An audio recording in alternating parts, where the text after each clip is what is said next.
Doctor Ajay Upadhyay ji, ये सबको मालूम है कि बड़ी चुनौती है नीतीश कुमार के सामने, लेकिन दिल्ली में जब वो आए और उन्होंने मुलाकात की मल्लिकार्जुन खड़गे राहुल गांधी से, तब से एक नई डगर पर हैं, वो एक नई कोशिश में हैं। वो दिल्ली के बाद अब जा रहे हैं पश्चिम बंगाल, उसके बाद उत्तर प्रदेश।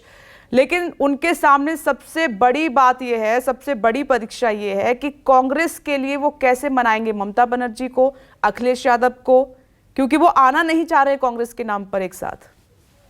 विपिन जी, नीतीश कुमार जी एक अनुभवी नेता हैं और चुनौतियों के बीच लड़ने का उनका पुराना इतिहास रहा है। जहां तक बात ममता बनर्जी को मनाना है या अखिलेश यादव जी को मनाना है या विपक्ष को एक मंच पे लाना है, मुझे लगता है कि ये कांग्रेस के लिए नहीं, देश के लोकतांत्रिक संस्थाओं की रक्षा के लिए, गांधीवादी विचार की पुनर्स्थापना के लिए, आरएसएस बीजेपी जिस तरह सभी संस्थाओं पर कब्जा करके एक तरह से तानाशाही की तरफ मोड़ने का प्रयास कर रही है देश को, उससे कैसे देश की रक्षा हो और जन विरोधी जो भाजपा की नीतियां हैं उसको कैसे पर्दाफाश करके एक वैकल्पिक कार्यक्रम देने की बात जो कांग्रेस पार्टी ने लगातार किया है, उसके लिए मुझे लगता है कि सबको एक मंच पे लाने का प्रयास नीतीश कुमार जी का यह सराहनीय प्रयास है। हमारी तरफ से शुभकामना उनको है। और कांग्रेस पार्टी शुरू से यह बात कहती रही है कि सभी दलों को एक मंच पर लाकर ही भाजपा को 2024 में सत्ता के केंद्र से बाहर किया जा सकता है और आम जनमानस की, विशेषकर गरीबों, युवाओं, महिलाओं, दलित वंचितों के हकों की रक्षा की जा सकती है।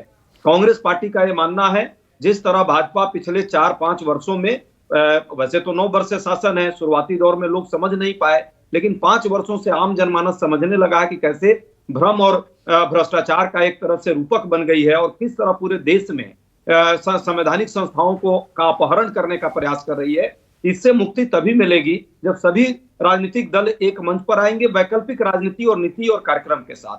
कौन प्रधानमंत्री होगा, कौन नहीं होगा, कांग्रेस पार्टी में नहीं थी क्या? कांग्रेस को ये लग रहा था कि हमारी बात तो कोई क्षेत्रीय दल मानेगा नहीं, इसीलिए फिर नीतीश कुमार का सहारा लिया गया, उनको फ्रंट पर रखा गया है।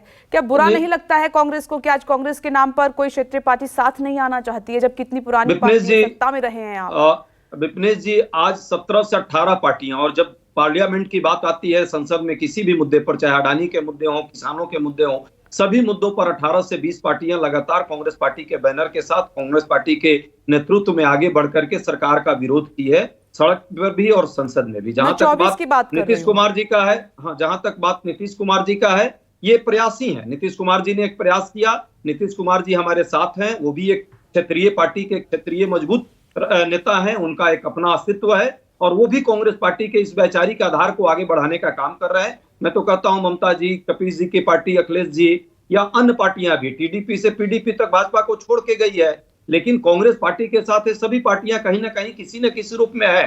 थोड़ी बहुत जरूर कहीं कहीं मतभिन्नता है, उसको भी दूर करने के लिए यदि एक वरिष्ठ सीजन नेता इसको आगे आकर के काम करना चाहते हैं, तो मुझे लगता है कि इसमें मीन में किसी को निकालने की जरूरत नहीं है। देश की समस्या और देश का जो आज माहौल है, जिस तरह बंटवारे का माहौल पैदा करने का भाजपा प्रयास कर रही है, धार्मिक सौहार्द को विकार करके बिखराव की राजनीति कर रही है, जिस तरह से अहिंसा बनाम हिंसा की राजनीति हो रही है, उसमें मुझे लगता है कि जो भी दल, छोटा हो बड़ा हो, छोटे नेता हो बड़े नेता हो, राष्ट्रीय पार्टी हो क्षेत्रीय पार्टी हो, राष्ट्र हित में और लोकतंत्र की रक्षा के लिए, संविधान की रक्षा के लिए आगे आता है, तो मुझे लगता है कांग्रेस पार्टी उसका स्वागत करेगी। और कांग्रेस पार्टी का कोई अहंकार नहीं है, हम अहंकार में जीने वाले लोग नहीं। ठीक है, लेकिन जो कोशिश कांग्रेस को करनी चाहिए थी वो क्षेत्रीय दल कर रहे हैं, तो इसलिए मैंने पूछा कि क्या इतनी बड़ी पार्टी को अजीब सा नहीं लगता है? ठीक है, मैं आती हूँ आपके पास दोबारा।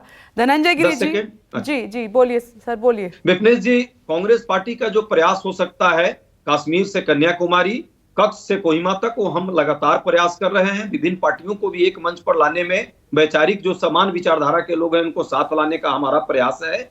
हम बड़े भाई और छोटे भाई की भूमिका में नहीं, देश बड़ा है और देश की रक्षा के लिए हमें उपाध्याय जी।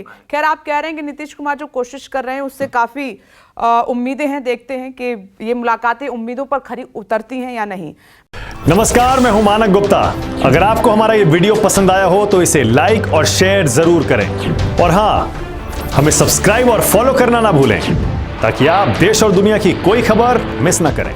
तो जुड़े रहिए हमारे साथ और देखते रहिए News 24।